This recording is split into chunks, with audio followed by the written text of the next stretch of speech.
तो धातु की दृष्टि में वो गिलास 2.5 लाख रुपए का है, और पात्र की दृष्टि में देखो तो वो गैर लायक हो गया, पानी पीने के काबिल तो नहीं है। कोई कितना ही बड़ा आदमी क्यों ना सही, कोई कितना ही बड़ा श्रेष्ठ क्यों ना सही, यदि पात्र बढ़िया नहीं है, चारित्रिक रूप में यदि कहीं भी थोड़ा छिद्र है, तो वो पूजने योग्य नहीं हो सकता। बोलो जय श्री कृष्ण। पूजने योग्य तो वही होता है जिसमें कोई दोष नहीं है, जो निर्दोष है। तो सामर्थ्य कहूं नहीं दोष गुसाई, मैं सामर्थ्यवान उसी को कहूंगा जिसमें कोई दोष नहीं होता। जिसमें दोष है वो सामर्थ्यवान कैसा? तो भगवान तो सामर्थ्यवान हैं, उनमें दोष हो ही नहीं सकते। दूसरी बात, यदि श्री कृष्ण को आप ये कहें कि साहब मनुष्य बनकर आए थे तो उन्होंने ऐसा क्यों किया, आखिर मनुष्य तो बने ही थे। तो यदि श्री कृष्ण को हम केवल मनुष्य ही समझें, भगवान कदाचित न भी समझें, तो भी चीर हरण की इस लीला में कहीं काम का दर्शन नहीं होता। क्योंकि कृष्ण ने जिस समय गोपियों के वस्त्रों को चुराया, उस समय उनकी उम्र थी 5.5 वर्ष की, और 5.5 वर्ष के बच्चे के मन में काम की वासना नहीं होती। 5.5 वर्ष का बच्चा क्या जाने स्त्री पुरुष के संबंध क्या है। बाल गोपाल है, वस्त्र चुरा के ले गए, मांगा दे दिया, बात खत्म। पर तीसरा भाव तो बहुत ही सुंदर है। श्री कृष्ण है ईश्वर, गोपी है जीव, और वस्त्र है अविद्या। कृष्ण रूपी ईश्वर ने जीव रूपी गोपियों के अविद्या रूपी वस्त्र को चुराया, किसी लहंगा फरिया को नहीं चुराया। गीता में लिखा है ना, ईश्वर सर्वभूतानां हृदय अर्जुन तिष्ठति भ्रामयन् सर्वभूतानि यंत्रारूढ़ानि मायया। प्राणी मात्र के हृदय में ईश्वर वास करता है, तो ईश्वर आपके हृदय में भी है, इनके हृदय में भी है, और इनके हृदय में भी है। पर न कभी आपको दिखाई देता, न कभी मुझे दिखाई देता, क्योंकि हमारे और ईश्वर के बीच में एक अविद्या का पर्दा पड़ गया, एक अज्ञान का पर्दा पड़ गया। अब मैं यहां बैठ के कथा सुना रहा हूं, 7-8 फीट ऊंचा बैठा हूं, आप लोग बड़े प्रेम से कथा सुन रहे, बहुत श्रद्धा से सुन रहे। आप सब भक्तों का मुझे दर्शन हो रहा है, आप भी मुझे देख पा रहे होंगे कदाचित। लेकिन मेरे और आपके बीच में कोई काले रंग का पर्दा डाल दिया जावे, तो न आप मुझे देख सकते, न मैं आपको देख सकता। ये पर्दा ही अज्ञान है, ये पर्दा ही अविद्या है। भगवान 24 घंटे हमारे हृदय में रहते हैं, पर रहने पर भी हमको दिखाई नहीं देते, क्योंकि वह अज्ञान का पर्दा पड़ा है बीच में। एक महात्मा जी के पास में पारसमणि थी, किसी चोर ने आकर के उनको प्रणाम किया। पारसमणि को तो लोहे से लगा दो तो सोना बना देती है ना। एक चोर ने आके प्रार्थना की, बोले महाराज संसार में कोई किसी का नहीं है, अब तो मैं आपका शिष्य ही बनूंगा, मुझे दीक्षा ही दे दीजिए।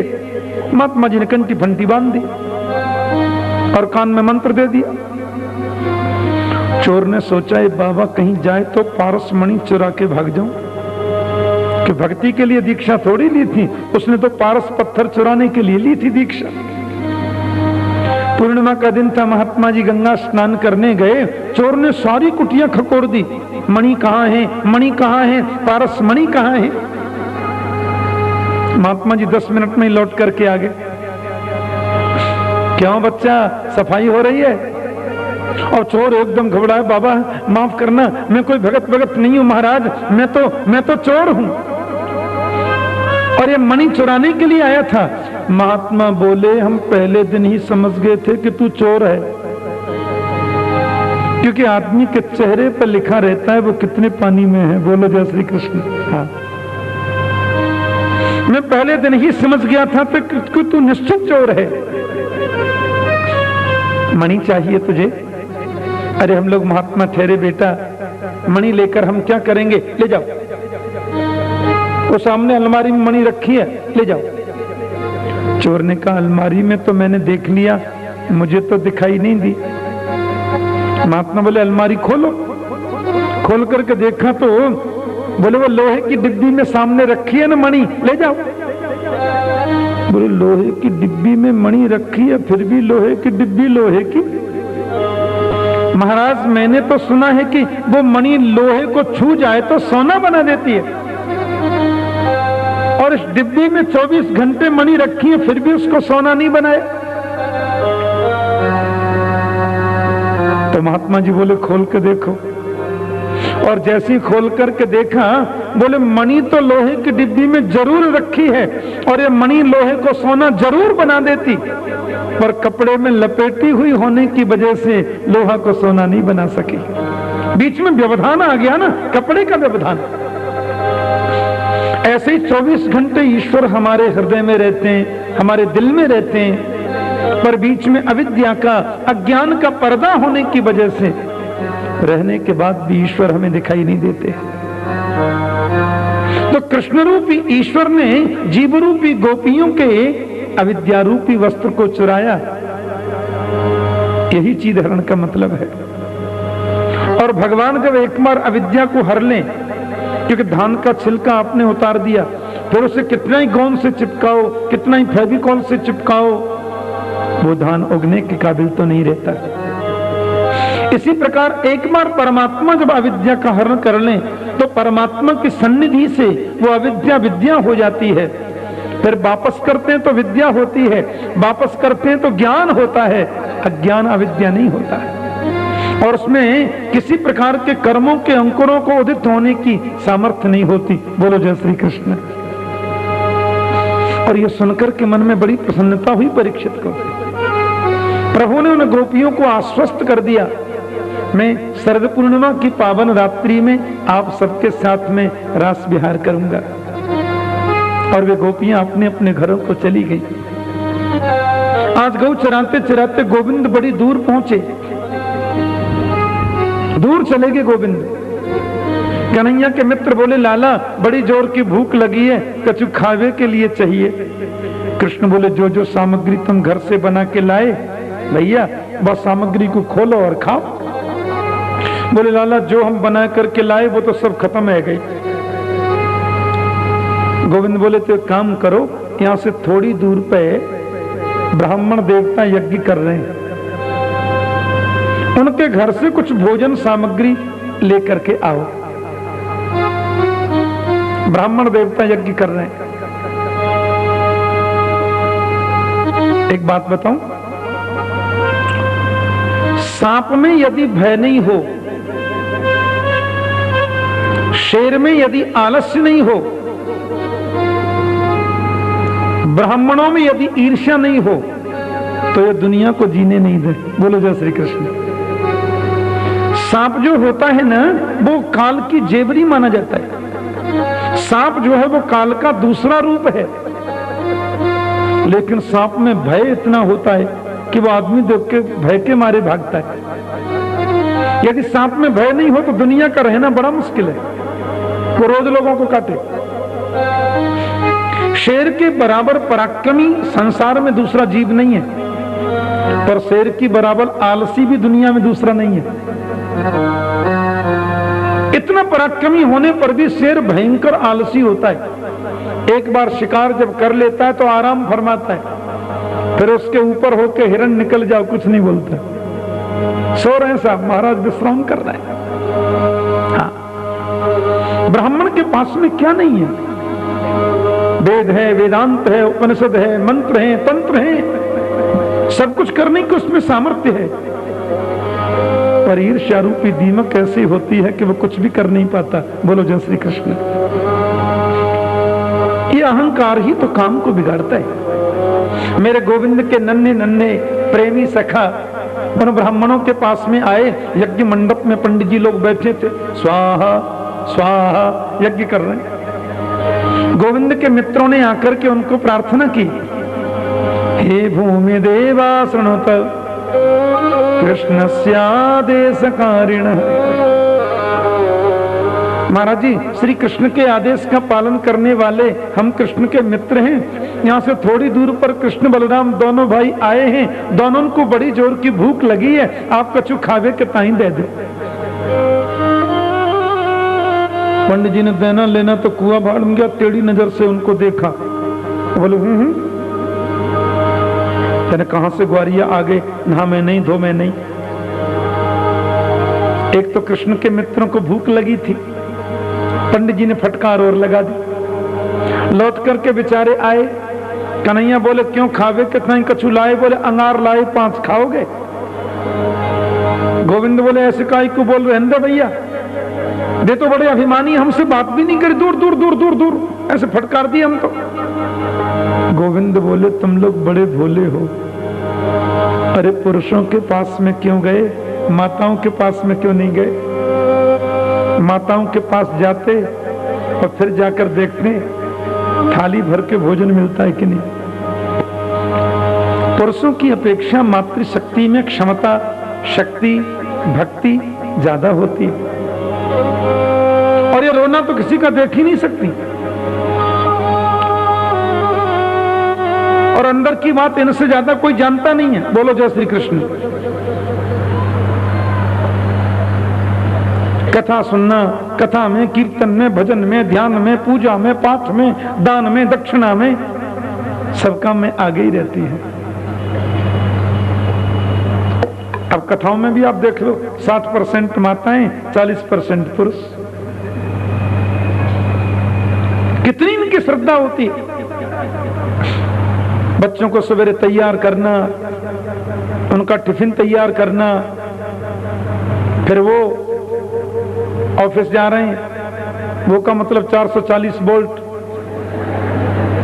उनका टिफिन तैयार करना, उनकी व्यवस्थाएं देखनी, फिर आके 3 घंटे कथा सुननी, फिर दौड़ के घर जाना, बच्चों के भोजन की व्यवस्था, बच्चे आ गए तो उनके नखड़े, फिर वो ऑफिस से लौटकर आए 880 वोल्ट, उनके तेवर सहना, फिर 3 घंटे कथा सुननी। और कथा सुनते सुनते मिनी सत्संग और चलता रहता है इनका। बोलो जय श्री कृष्ण। हाँ, 2-4 माताएं फिर वहां अपना विश्लेषण भी करती चलती हैं।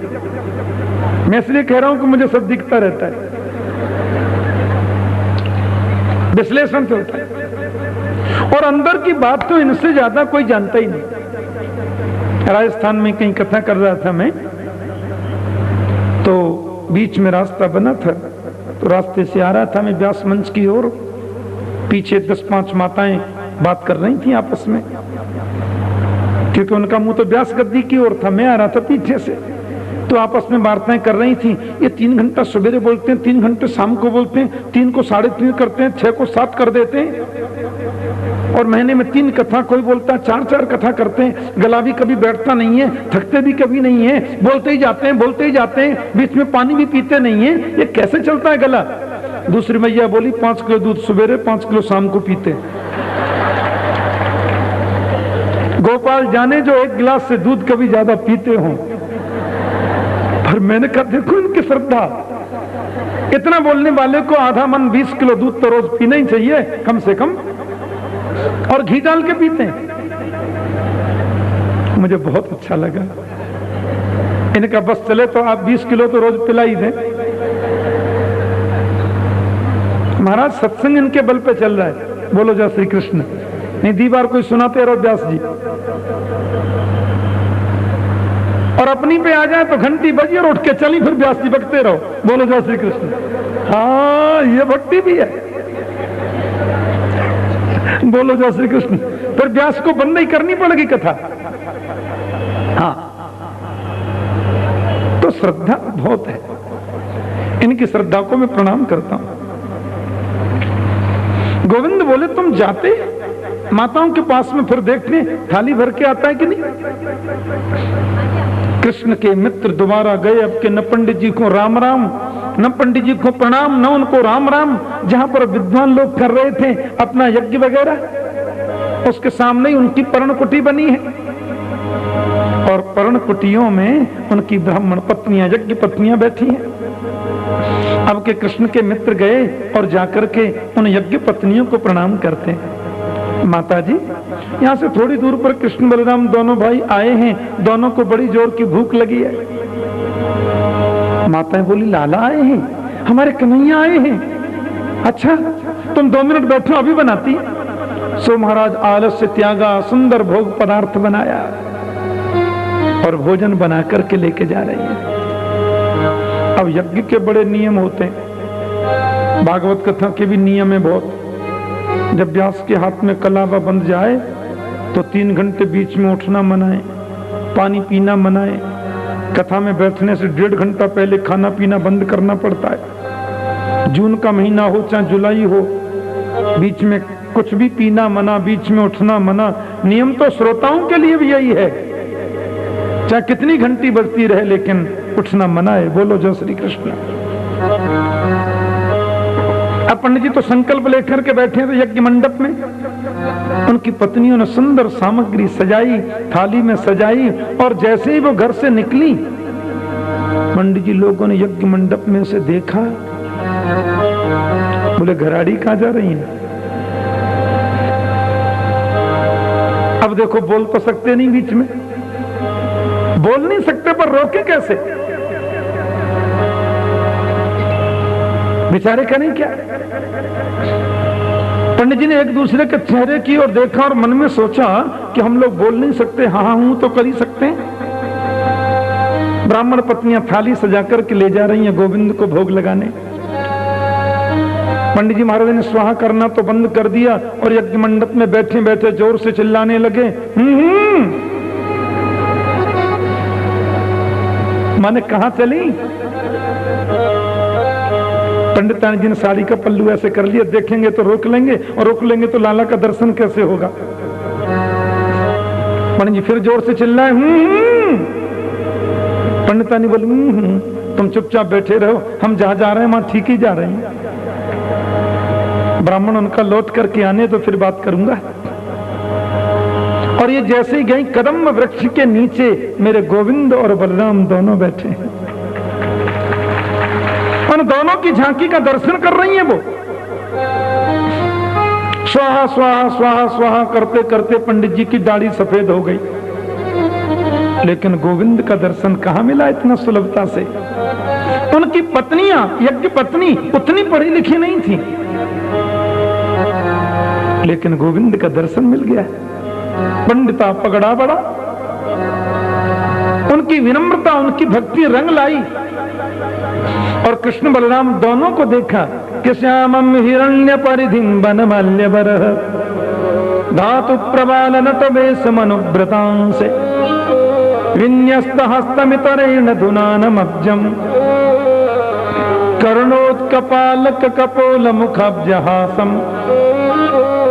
श्री कृष्ण है श्याम वर्ण और कन्हैया है गौर, ये बलराम जी हैं गौर वर्ण। दोनों को देखकर के यज्ञ पत्नियों ने बड़ा बड़ा आनंद मनाया। गोपाल बोले, आओ माता, आओ देवियों, बहुत अच्छा लगा आप पधारी। लाला, हमने सुनी आपको भूख लगी है, थोड़ा सा भोग बना करके लाई, आप पा लेते तो कितना अच्छा लगता। गोविंद को गोद में बिठा करके भोजन करा रही है। बताओ, स्वाहा करते करते बुढ़ापा आ गया था पतिदेव को, उनको इतना सुलभ ब्रह्म कवि मिला। उनकी पत्नियों के मन में श्रद्धा है, इसलिए गोविंद गोद में बैठ करके भोग लगा रहे हैं, इतने प्रसन्न हो रहे हैं। भगवान ने कहा, माता बहुत अच्छा लगा, अब आप जाओ। बोले, हम नहीं जाऊंगी। बोले, क्यों? आप तो कहते हो जो मेरी शरण में आ जाए मैं उसको कभी त्यागता नहीं, हमको जाने को क्यों बोलते हैं?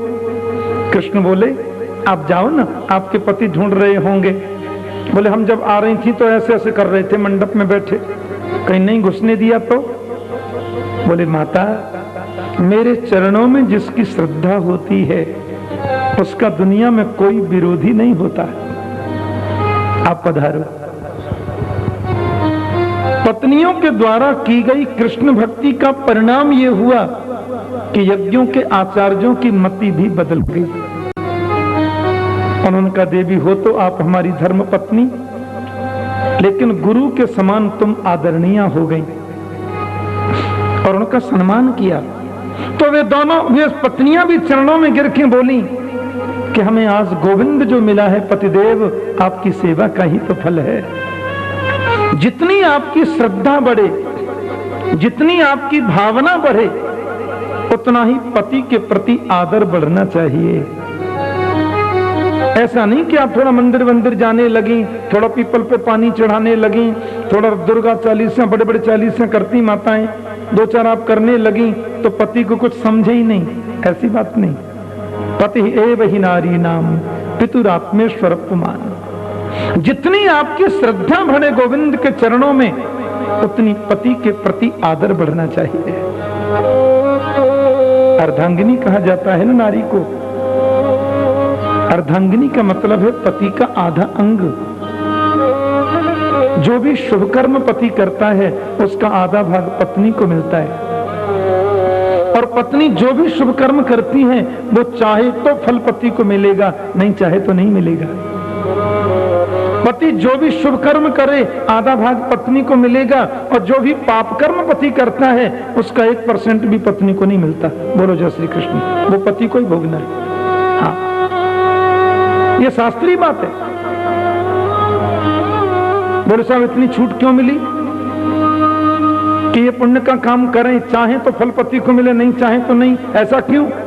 बोले ऐसा इसलिए कि भारत की नारी अपने लिए कुछ करती नहीं है। वो तो बेचारी जो कुछ भी करे पति के लिए करती है। वो करवा चौथ का व्रत आता है ना, कितनी भूखी रहती है दिन भर। मैंने देखा इसलिए बोल रहा हूं। कई बहनें तो महाराज हो पानी तक नहीं पीती,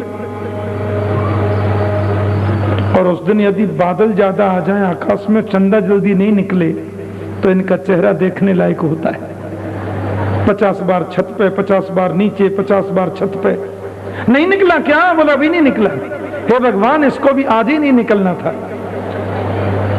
इतनी तकलीफें जो बहनें पाती हैं, किस लिए? सोचो।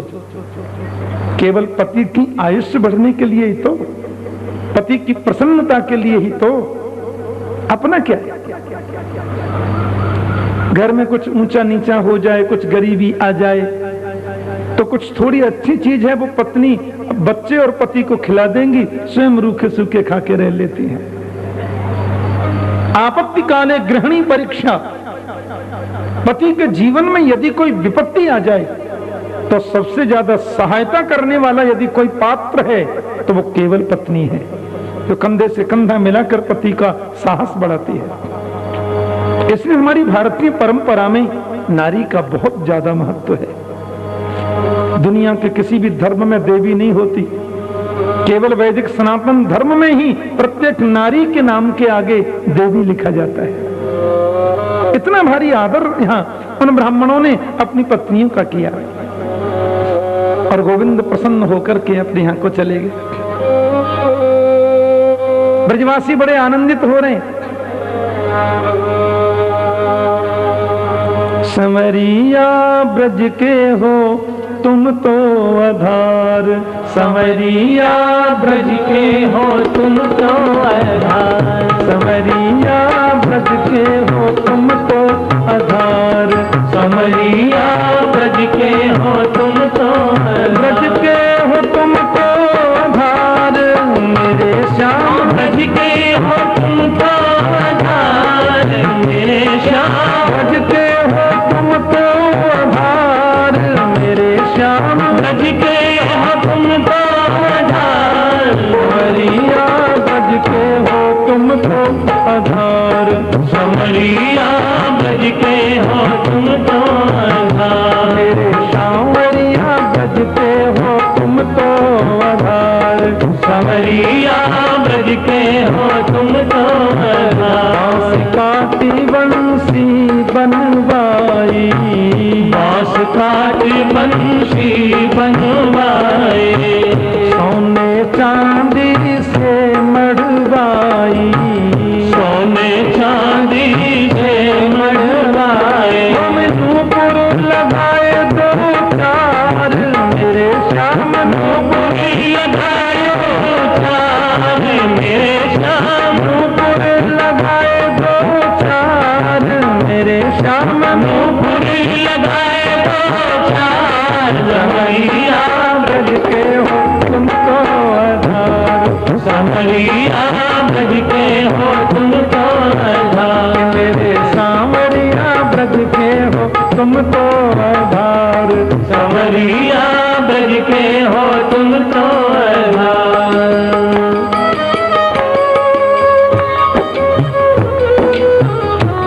जय हो गोविंदा।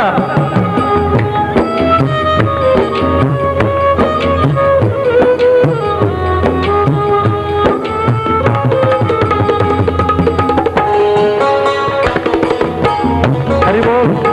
जय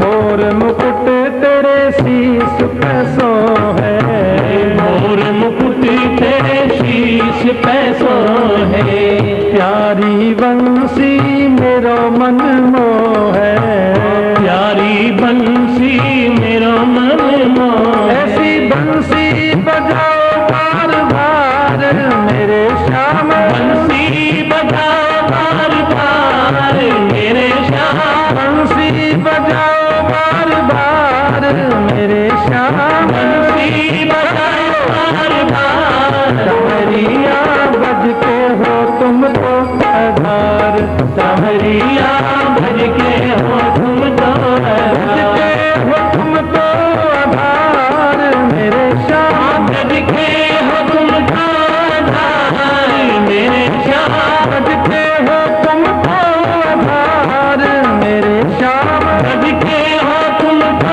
आधार समरिया बज के हो तुम तो आधार, समरिया भज के हो तुम तो आधार, मेरे सांवरिया बज के हो तुम तो आधार, समरिया भज के हो तुम तो आधार।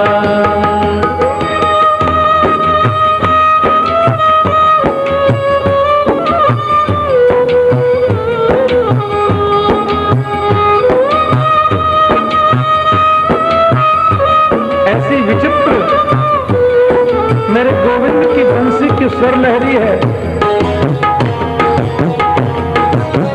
हरि बोल।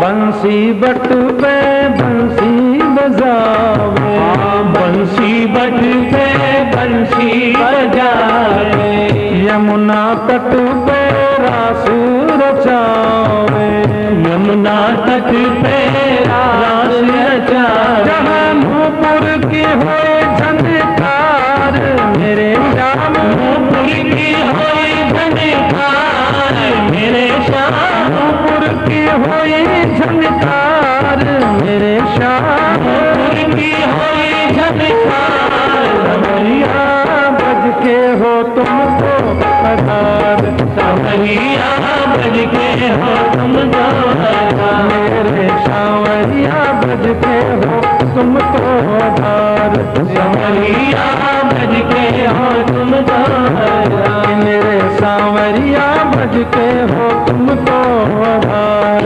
समरिया बज के हो तुम तो आधार, कन्हैया कारी कमरिया, कारो कन्हैया काली कमरिया, कारो कन्हैया कारी कमरिया, कारो कन्हैया काली कमरिया, कारे हैं वत्स संग कारी है गैया, कारे हैं वस्त्र संग कारी है गैया, कारी कालिंदी की धार मेरे श्याम, कारी कलिंदी की धार मेरे श्याम, कारी श्री यमुना की धार मेरे श्याम, कारी सी यमुना की धार, समरिया बज के हो तुम तो आधार, समरिया बज के हो तुम तो आधार, मेरे सांवरिया बज के हो तुम तो आधार, समरिया बज के हो तुम तो आधार। सुंदर बात कही।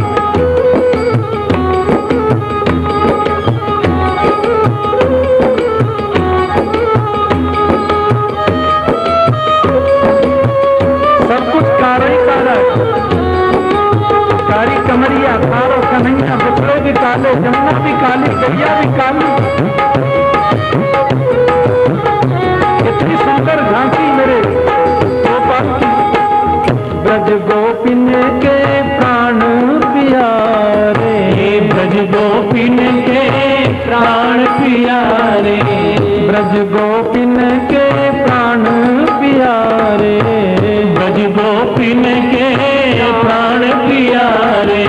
मेरे भी बन जाओ सहारे, मेरे भी बन जाओ सहारे, मेरे भी बन जाओ सहारे, मेरे भी बन जाओ सहारे। विनती यही बार बार मेरे श्याम, विनती यही बार बार मेरे श्याम, विनती यही बार बार मेरे श्याम, विनती यही बार बार। समरिया बज के हो तुम तो है भार, समरिया बज के हो तुम तो है भार, मेरे सांवरिया बज के हो तुम तो है भार, समरिया बज के हो तुम तो है भार, के हो तुम तो है भार, मेरे श्याम बज के हो तुम तो है भार, मेरे श्याम बज के हो तुम तो है भार, मेरे श्याम बज के हो तुम तो है भार, समरिया बज के हो तुम तो है भार, समरिया बज के हो तुम तो है भार।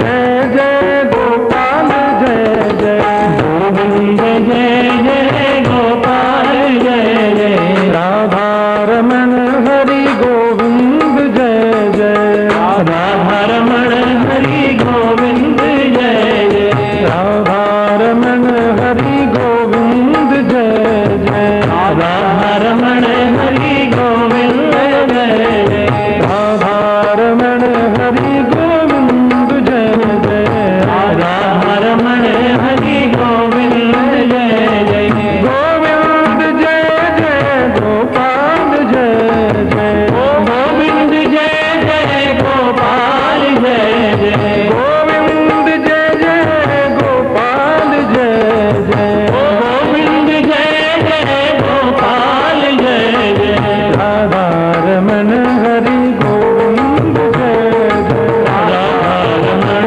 हरि गोविंद जय जय, राधा रमण हरि गोविंद जय जय, राधा रमण हरि गोविंद जय जय।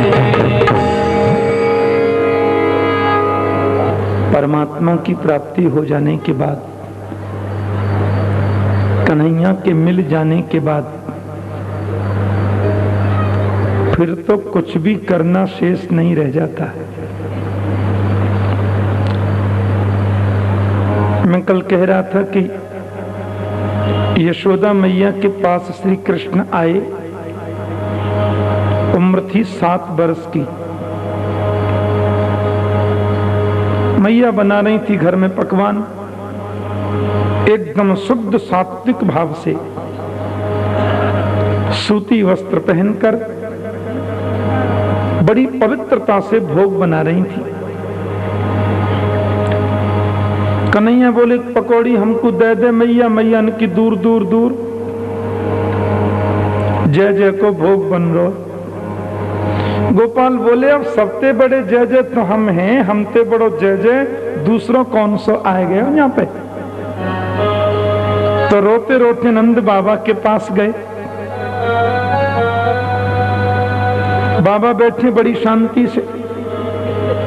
कन्हैया ने की बाबा मैया बड़े पकवान बना रही और हमको तो कछु दियो ही ना है, और हमने कछु मांगे तो बोली जय जय को भोग बन रहा है। ये जय जय कौन है? नंद बाबा श्री कृष्ण को ऐसे समझा रहे हैं जैसे बच्चे को समझा कि पर्जन्यो भगवान इंद्रो मेघास्तस्यात्ममूर्तयः तेभिवर्षन्ति भूतानां प्रीडनं जीवनं पयः। नंद बाबा ने कही ये जो पर्जन्य है ना बेटा इंद्र, वो हमारे भगवान है, और ये मेघ जो है ना वो उन्हीं की मूर्ति है, उन्हीं का रूप है।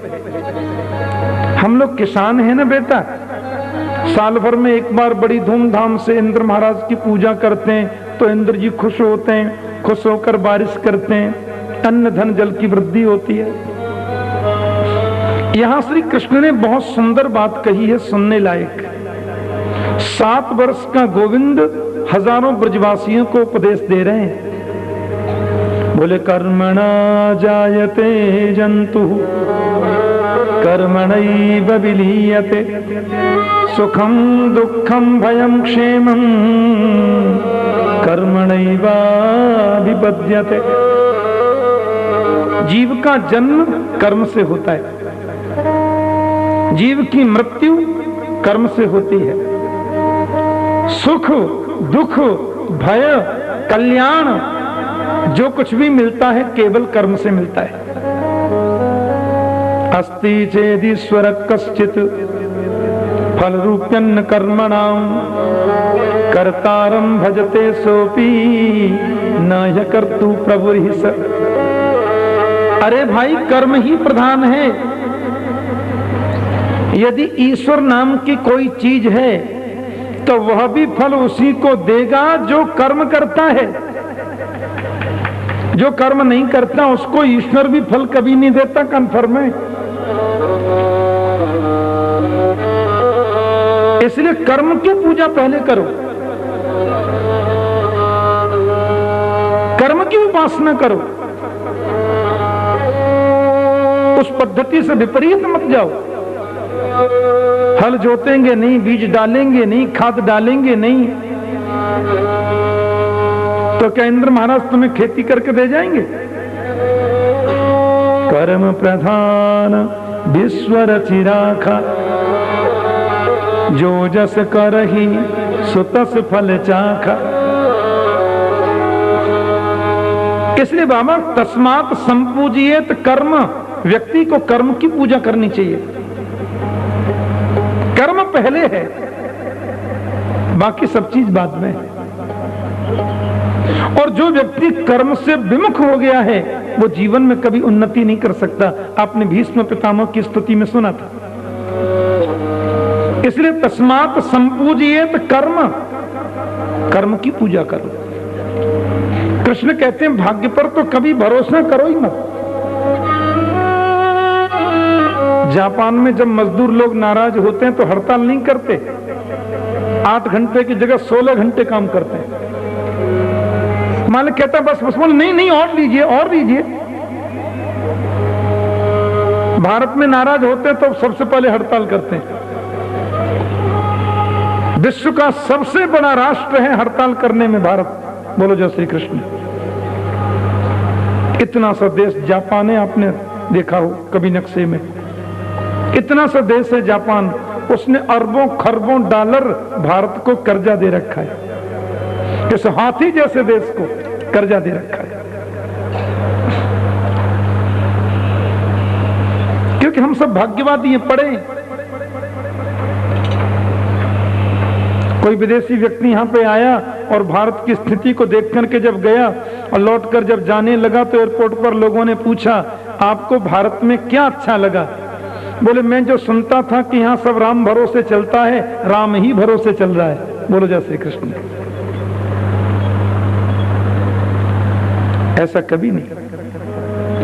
कर्म से ही व्यक्ति सब कुछ प्राप्त करेगा जीवन में। एक बात बताऊं, कर्मवादी व्यक्ति अपनी जन्म कुंडली को बदल सकता है। भाग्य में जो लिखा उसको बदलने की ताकत कर्म में है। आपकी कुंडली बोलती है कि 6 महीने में मौत हो जाएगी, मार के ग्रह लगाए, और आपको उसे बदलना है तो आप बदल सकते हैं। शस्तः सहते मृत्यु रस्माद पैती। कर्म के द्वारा व्यक्ति अपनी मौत को बदल सकता है। और की बात तो जाने दीजिए। बोलो जय श्री कृष्ण। शनि राहु केतु ग्रह में आ गए, मार के ग्रह लगा है, अब तो मर जाना ही होगा, कुंडली बोल रही है। आपने निष्ठा से विद्वान ब्राह्मण बुलाया, उनके संग बैठकर आपने महामृत्युंजय का जाप किया और पता चला वो ग्रह टल गई। ऐसा कई बार ऐसा होता है। कर्म ही प्रधान है, कर्म कीजिए। हस्तरेखा को बदलने की ताकत कर्म में है। अब आप कर्म मत करो बाबा, दिन भर इंद्र कोई पूछते रहो, इंद्र महाराज इंद्र महाराज इंद्र महाराज, कुछ नहीं मिलने वाला। जरूर पूजा करो, जरूर परमात्मा की उपासना करो, लेकिन कर्म को छोड़कर कभी मत करो। कर्म तो नंबर पहले पे ही होना चाहिए। बच्चे भूखे बैठे हैं, पति ऑफिस जाने को तैयार है, आप सेवा में बैठी हैं।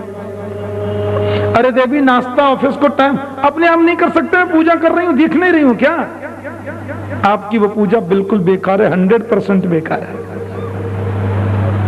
आपकी सबसे बड़ी पूजा है पहले वो उस कार्य को देखना, और कार्य को देखने पर समय मिले तो जरूर पूजा करना। कर्म प्रधान विश्व रचिराखा, कर्म ही करो। और कर्मवादी राष्ट्र जीवन में उन्नति करते हैं। इस अमेरिका देश का इतिहास 300 वर्ष से पुराना नहीं है। दुनिया के किसी भी इतिहास में 300 वर्ष पहले अमेरिका में क्या था कोई नहीं बता सकता। वो राष्ट्र ही 300 वर्ष में डेवलप हुआ है। आज विश्व का सिरमौर बन गया। कितनी उन्नति की, कितना समृद्धशाली राष्ट्र बन गया वो, केवल कर्म के बल पर। इसलिए कर्म बड़ी चीज है, कोई भाषा के बल पर नहीं बनता। कर्म करना चाहिए। और जिसकी हम उपासना करते हैं वो कृष्ण तो सबसे ज्यादा जोर कर्म पर देता है। भगवान कह रहे नंद बाबा से, तस्मात संपूजयेत कर्म। बाबा कर्म की पूजा करो तो सफलता मिलेगी। हाँ, मेरी भी पूजा करो। भगवान गीता में कहते हैं, तस्मात सर्वेषु कालेषु माम अनुस्मर युद्ध च। कर्म भी करो, मेरी उपासना भी करो। पर कर्म छोड़कर उपासना करोगे तो उपासना सफल नहीं होगी, और उपासना छोड़कर कर्म करोगे तो कर्म उतना जल्दी सफल नहीं होगा। काम करते चलो, नाम जपते चलो। और आप कहते हैं कि हम तो निष्काम पूजा करते हैं, तो फिर गोवर्धन नाथ की पूजा करो ना बाबा। गिरिराज महाराज हम ब्रजवासियों का प्राण है। गिरिराज की तरेकी में हमारी गाय निर्भीक विचरण करती हैं। बाहर के बाढ़ का पानी गिरिराज महाराज ब्रज में अंदर आने से रोकते हैं। हमारे गोधन की सुरक्षा होती है। इसलिए श्री गिरिराज प्रभु की पूजा करो। गिरिराज की पूजा का मतलब ही है कर्म की पूजा। गोवर्धन का मतलब है गौ संवर्धन। जहां कृषि का बढ़ावा है, जहां गाय का बढ़ावा है, गोधन का बढ़ावा है, और गवाम गो जो इंद्रियां हैं उन इंद्रियों का भक्ति के प्रति बढ़ावा है, उसी का नाम तो गोवर्धन है। बोलो जय श्री कृष्ण। ब्रजवासी बोले, मान ले लाला, हमने बा इंद्र की पूजा बंद कर दी और तेरे गिरिराज जी गोवर्धन की करबे लगे और इंद्र जी नाराज है गए तो? कृष्ण बोले, मेरे गोवर्धन नाथ के बड़े लंबे हाथ हैं, वो हर प्रकार से तुम्हारी रक्षा करेगा। आज विश्व में केवल 2 देव हैं ऐसे जो बिल्कुल प्रत्यक्ष हैं। दक्षिण भारत में तिरुपति बालाजी, श्री वेंकटेश भगवान, और हमारे उत्तर भारत में श्री गोवर्धन नाथ। ऐसे चमत्कारी आपसे क्या बताऊं। मैंने ऐसे ऐसे लोगों को देखा जो 1.5 किलोमीटर पैदल नहीं चल पाते। गिरिराज की कृपा से 21 किलोमीटर की उनकी प्रदक्षिणा हंसते हंसते दे लेते हैं। ऐसा रंगीला ठाकुर है ब्रज का। लाखों लोग गिरिराज की परिक्रमा देते हैं। कितने लोग दंडवती परिक्रमा देते हैं। महिलाओं को भगवान की दंडवती परिक्रमा नहीं देनी चाहिए। बोलो जय श्री कृष्ण। मैं कई बार देखता हूं गिरिराज जी में भी कई जगह वो ना समझी बस ऐसा हो जाता है। स्त्रियों को साष्टांग दंडवत करना वर्जित है शास्त्र में। गुरु को भी, भगवान को भी स्त्रियां कभी साष्टांग दंडवत नहीं करें। व्यक्ति पुरुष साष्टांग कर सकता है, क्योंकि हमारे शास्त्र का नियम है कि मातृशक्ति के जो स्तन हैं वो पृथ्वी का स्पर्श नहीं होना चाहिए। ये शास्त्रीय मर्यादा है। ना समझी बस कई माताएं मैं देखता हूं गिरिराज जी में दंडवती दे रही हैं। अरे उनका पति दंडवती देगा ना, उसका 100% फल पत्नी को ही मिलने वाला है। और उनके द्वारा जो परिक्रमा वैसे दी जाए ना, वो दंडवती जैसा ही फल प्रदान करती है। माताओं को दंडवती परिक्रमा देने का निषेध है शास्त्र में। दंडवत करना, साष्टांग करना स्त्रियों के लिए वर्जित है, पुरुष दे सकते हैं। और पुरुष दंडवती दे तो आप बस वो धूल जरा माथे से लगा लो, पूरी दंडवती का फल आपको मिल गया। मर्यादाएं होनी चाहिए ना। इतिहास, पुराण, वेद शास्त्र की विधि के बिना मनमुखी भक्ति नहीं करनी।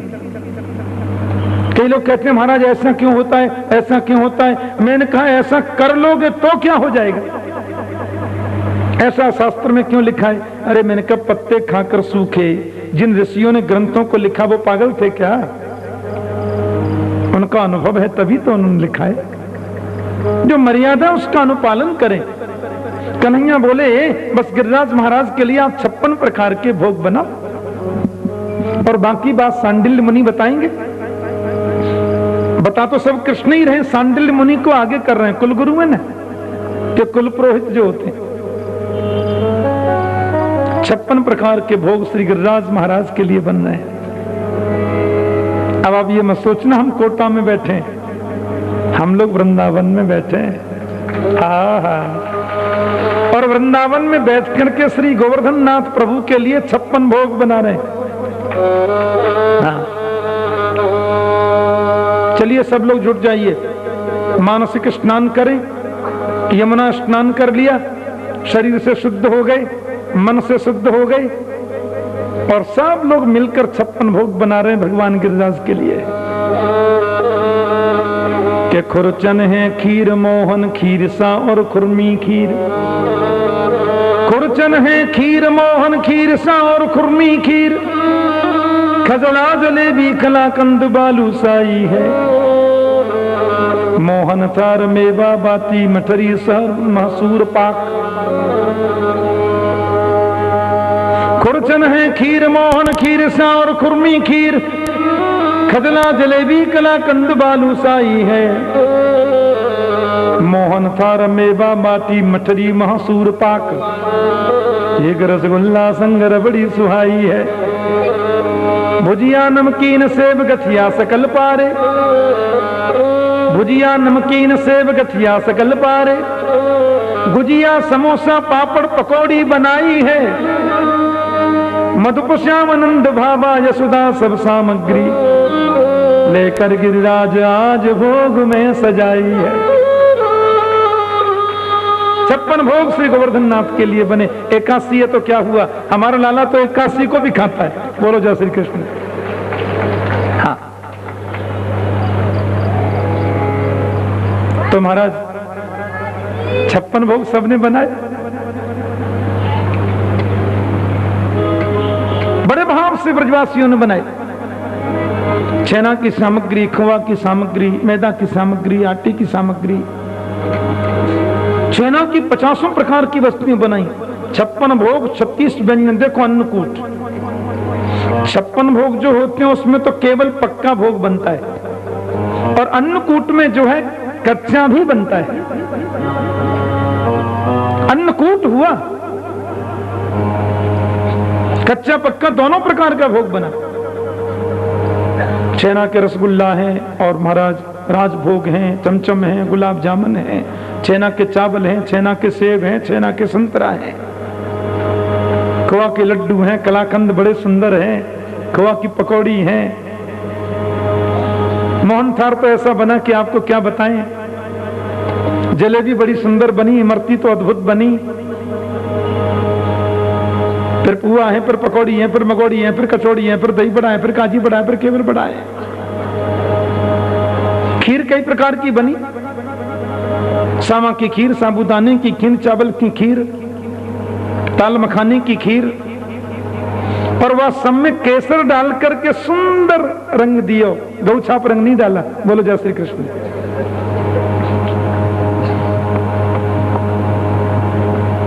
कच्चो प्रसाद भोग अलग से बने। कई प्रकार के चावल, अलोने चावल, मीठे चावल, चटपटे चावल, केसर डालकर बने। बेघर की रोटी भी बनी।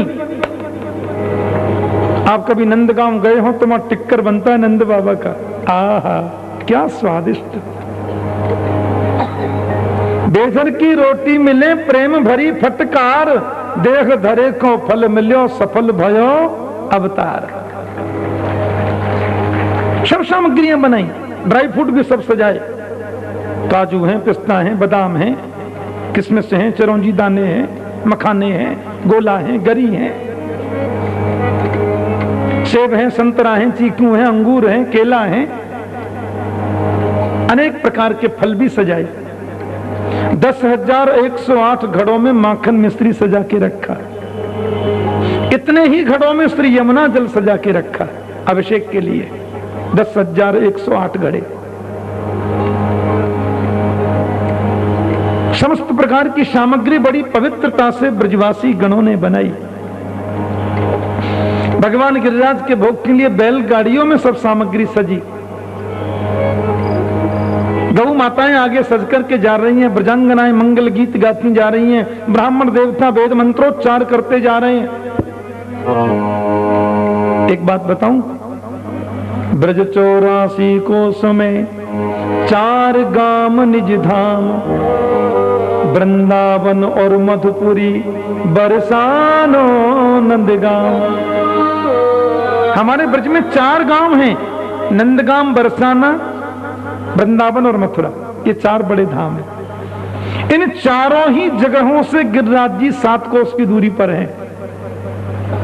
गिरिराज जी वृंदावन से 7 कोस, मथुरा से 7 कोस, नंदगांव से 7 कोस, बरसाने से भी 7 कोस, परिक्रमा भी 7 कोस की, गोविंद भी 7 बरस का, और गिरिराज उठाए भी 7 दिन और 7 रात्रि तक। बोलो जैसे कृष्ण। चारों जगह से 7 कोस हैं गिरिराज, न 1 इंची कम न 1 इंची ज्यादा, स्वयं 7 कोस की प्रदक्षिणा। ब्रज की गोपियां बड़े भाव से गाती जा रही हैं ब्रज का लोकगीत। मैं तो गोवर्धन को जाऊं मेरी वीर, नाय माने मेरो मनवा। मैं तो गोवर्धन को जाऊं मेरे वीर, नाय माने मेरो मनवा। मैं तो गिरी गोवर्धन जाऊं मेरी वीर, नाय माने मेरो मनवा। मैं तो गिरी गोवर्धन जाऊं मेरे वीर, नाय माने मेरो मनवा। नाय माने मेरो मनवा, मनवा नाय माने कारो कनुआ। नाय माने मेरो मनवा, नाय माने कारो कनुआ। मैं तो गोवर्धन को जाऊं मेरी वीर, नाय माने मेरो मनवा। मैं तो गोवर्धन को जाऊं मेरे वीर, नाय माने मेरो मनवा। 7 शेर की करूं कढ़ैया, 7 शेर की करूं कढ़ैया, 7 शेर की करूं कढ़ैया। 7 शेर की करूं कढ़ैया। तो ब्राह्मण नौत जिमाऊं मेरी वीर, नाय माने मेरो मनवा। मैं तो ब्राह्मण नौत जिमाऊं मेरे वीर, नाय माने मेरो मनवा। माने मेरो मनवा, मनवा नाय माने कारो कनुआ। नाय माने मेरो मनवा, नाय माने कारो कनुआ। मैं तो गोवर्धन को जाऊं मेरी वीर, नाय माने मेरो मनवा। मैं तो गोवर्धन को जाऊं मेरे वीर, नाय माने मेरो मनवा। 7 कोस की जय परिक्रमा, 7 कोस की जय परिक्रमा। 7 कोस की जय परिक्रमा। 7 कोस की जय परिक्रमा। मेरे मनसी गंगा नाऊ मेरी वीर, नाय माने मेरो मनवा। मैं तो मानस गंगा नाऊ मेरे वीर, नाय माने मेरो मनवा। कुंड को आचमन करके, कुंड कुंड को आचमन करके, कुंड कुंड को आचमन करके, कुंड कुंड को आचमन करके। रज रज शीस लगाऊं मेरी वीर, नाय माने मेरो मनवा। मैं तो भज भज शीस लगाऊं मेरे वीर, नाय माने मेरो मनवा। मैं तो गोवर्धन को जाऊं मेरी वीर, नाय माने माने मेरो मनुआ। मैं तो गोवर्धन को जाऊं मेरे वीर, नाय माने मेरो मनुआ। सकलेश्वर के दर्शन करके, सकलेश्वर के दर्शन करके, सकलेश्वर के दर्शन करके, सकलेश्वर के दर्शन करके, सकलेश्वर प्रभु के दर्शन करके, सकलेश्वर प्रभु के दर्शन करके अपना जीवन सफल बनाऊं मेरी वीर, नाय माने मेरो मनुआ। अपनो जीवन सफल बनाओ मेरे वीर, नाय माने मेरो नाय माने मेरो मनुआ, मनुआ मनुआ नाय माने कार पनुआ। नाय माने मेरो मनुआ, नाय माने कार पनुआ। मैं तो गोवर्धन को जाऊं मेरी वीर, नाय माने मेरो मनुआ। मैं तो गोवर्धन को जाऊं मेरे वीर, नाय माने मेरो मनुआ। और चंद्र सखी लखी बाल कृष्ण छवि, चंद्र सखी लखी बाल कृष्ण छवि, चंद्र सखी गोवर्धन छवि लखी, चंद्र सखी गोवर्धन छवि लखी, चंद्र सखी गोवर्धन छवि लखी, चंद्र सखी गोवर्धन छवि लखी। चरणन शीस नवाऊं मेरी वीर, नाय माने मेरो मनुआ।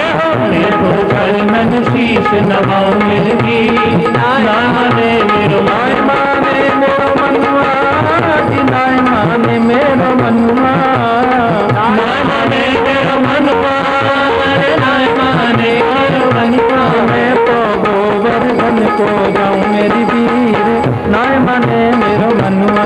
मैं तो गोवर्धन को जाऊं मेरे वीर, नाय माने मेरो मनुआ। मैं तो गोवर्धन को जाऊं मेरी वीर, नाय माने मेरो मनुआ। मैं तो गोवर्धन को जाऊं मेरे वीर, नाय माने मेरो मनुआ। बोलिए श्री गोवर्धन नाथ की जय। सब आगे कन्हैया बोले, देखो श्री गिरिराज महाराज के दर्शन भये, अब स्नान कराओ। बेचारे ब्रजवासी जो जल लेके आए वो तो एक कोने में ही खत्म। ये 40 ग्राम जी थोड़े, ये 150 ग्राम में ना लेंगे। इनके स्नान के लिए भी 10, 20, 50 हजार टन जल तो चाहिए। यमुना जी माते दूर है, बेचारे जल भर भर के लाए। सवेरे 6 बजे स्नान करानो शुरू भयो और शाम के 6 बज गए। कमर पकड़ पकड़ के सब खड़े है गए। कन्हैया बोले, कहाँ भयो? रहंदे भैया। जल भर के लाते लाते कमर टूट गई। पर तेरे गिरिराज जी के तो चरणन को नख भी गीलो ना है भयो। अब कहां से लाऊं इतना जल? तो प्रभु ने वत्सासुर के उद्धार के बाद अपने मन से गंगा प्रकट की थी ना, मानसी गंगा। वो मानसी गंगा महारानी श्री गिरिराज जी में ही प्रकट कर दी। बोलिए मानसी गंगा महारानी की जय। अब देखो, गंगा, जमुना, सरजू, त्रिवेणी, गोदावरी, तुंगभद्रा, नर्मदा, कावेरी, समस्त पवित्र नदियों का जल अकेली मानसी गंगा में प्रकट हो गया। मेरे गोविंद के मन से प्रकट है ये। हाँ, अब तुम्हें दूर तो कहूं जानो ना, यहीं से जल लेकर श्री गिरिराज जी को अभिषेक करो। सो ब्रजवासी श्री मानसी गंगा के जल से श्री गोवर्धन नाथ का अभिषेक कर रहे हैं। सांडिल्य मुनि ब्राह्मणों की मंडली को लेकर के वहां विराजमान है और वेद मंत्रोच्चार हो रहा है। भगवान गिरिराज का सविधि अभिषेक हो रहा है। हरि ओम। ओम सहस्रशीरेखा पुरुषः सहस्राक्षः सहस्रपात् सभौमिगं सर्वत्र स्मृत्वा तिष्ठदशाङ्गुलम् पुरुषये वेदग्वं सर्वं यद्भूतं यच्च भाव्यम् उतामृतत्वशेषानो यदन्नेनातिरोहति एतावानस्य महिमा तो जायाश्च पुरुषः पादोऽस्य विश्वाभूतानि त्रिपादस्यामृतं दिवि त्रिपादोर्ध्वोदयपुरुषः पादोऽस्येह भवत्पुनः ततो विश्वं व्यक्रामस्याशनान् शने अभि ततो विराड जायत विराजो अधिपुरुषः सजातो अत्यर्च्य तपश्चात् भूमिमथो पुरः तस्माज्ज्ञाः सर्वभूताः समृतं पृथदाज्यम् पशोस्तान् चक्रे वायव्यानारण्याग्राम्याश्च तस्माज्ज्ञाः सर्वभूतरिचः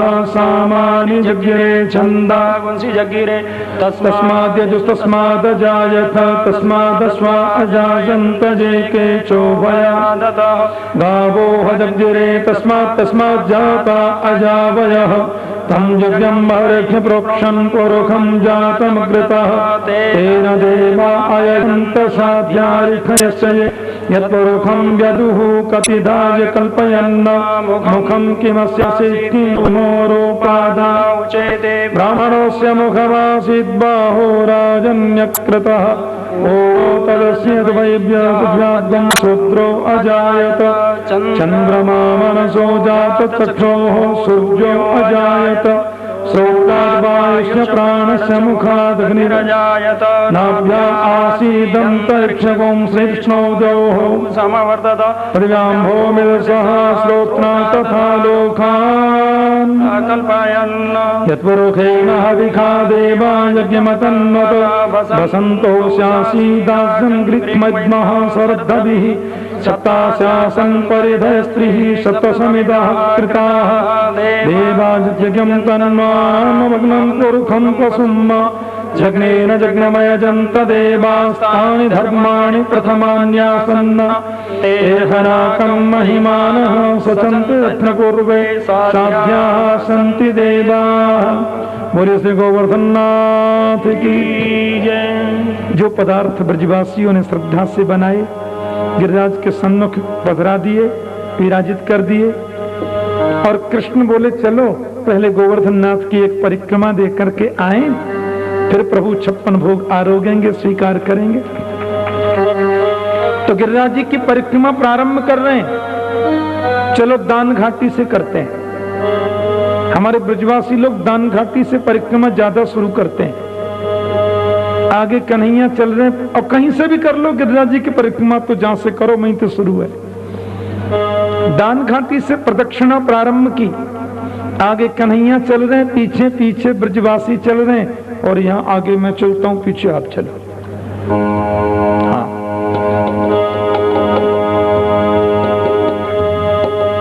तेरो सब संकट मिट जाए, तू पूजा कर गोवर्धन की। तेरो सब संकट मिट जाए, तू पूजा कर गोवर्धन की। तेरो सब संकट मिट जाए, तू पूजा कर गोवर्धन की। तेरो सब संकट मिट जाए, तू पूजा कर गोवर्धन की। पूजा कर गोवर्धन की परिक्रमा दे मेरे गिरवर की। पूजा कर गोवर्धन की परिक्रमा दे गिरवर की। तोहे नंद लाला मिल जाए, तू पूजा कर गोवर्धन की। तोहे नंद लाला मिल जाए, तू पूजा कर गोवर्धन के। सब मिल प्रणाम पहले कीजय, सब मिल प्रणाम पहले कीजय। गिरिराज हृदय में धर लीजय, गिरिराज हृदय में धर लीजय। चलो मन में प्रेम बढ़ाए, शोभा निरखो तुम यहाँ बन की। तुम्हें नंद लाला मिल जाए, तुम पूजा कर गोवर्धन में।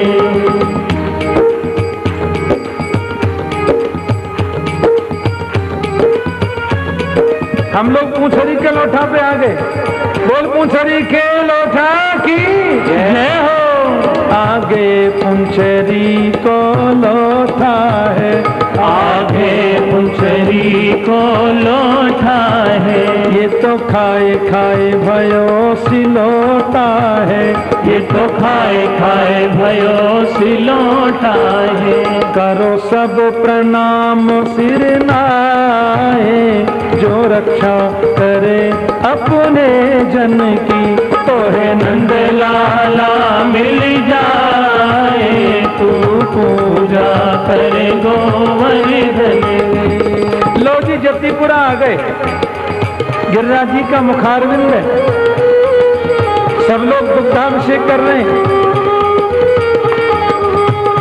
ये मुखारविंद की है झांकी, ये मुखारविंद की है झांकी, ये मुखारविंद की है झांकी, ये मुखारविंद की है झांकी।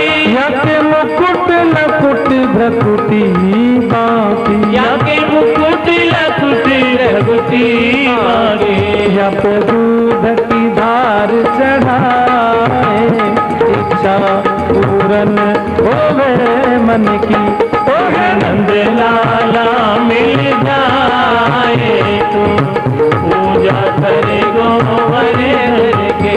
अब राधा कुंड स्नान करो, अब राधा कुंड स्नान करो, मन श्री राधा जी को ध्यान धरो, मन श्री राधा जी को ध्यान धरो। जो इनकी शरण में आए, सब व्याधि मिटे मन की तन की, तो है नंद लाला मिल जाए, पूजा करे गोवर्धन करी गोवर्धन की परिक्रमा, दे मेरे गिरवर की तू, पूजा करे गोवर्धन की परिक्रमा, दे मेरे गिरधर के। तो है नंद लाला मिल जाए, तू पूजा करे गोवर्धन की, तो है नंद लाला मिल जाए, तू पूजा करे गोवर्धन के। परिक्रमा पूर्ण भई पूर्ण काम, परिक्रमा पूर्ण भई पूर्ण काम, नंद बाबा के संग मधुप श्याम, नंद बाबा के संग मधुप श्याम। कर जोड़ो शीश नवाए, आरंभ करो विधि पूजन की, तो है नंद लाला मिल जाए, तू पूजा करे गोवर्धन पूजा करी गोवर्धन की परिक्रमा, दे मेरे गिरवर की, पूजा करे गोवर्धन की परिक्रमा, दे मेरे गिरधर के। तो है नंद लाला मिल जाए, तू पूजा कर गोवर्धन की, तो ही नंद लाला मिल जाए, तू पूजा करे गोवर्धन के।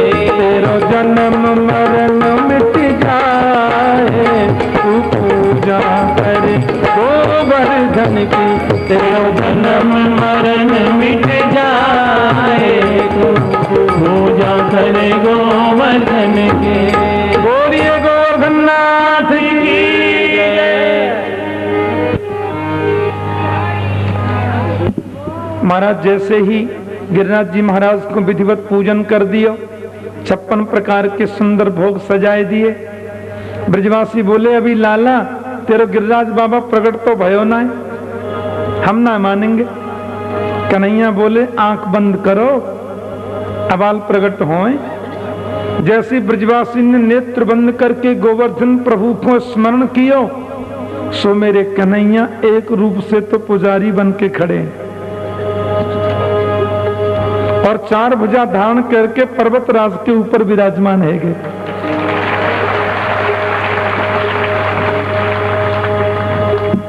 लाओ ब्रजवासियों भोग, लाओ ब्रजवासियों भोग, लाओ ब्रजवासियों भोग। बस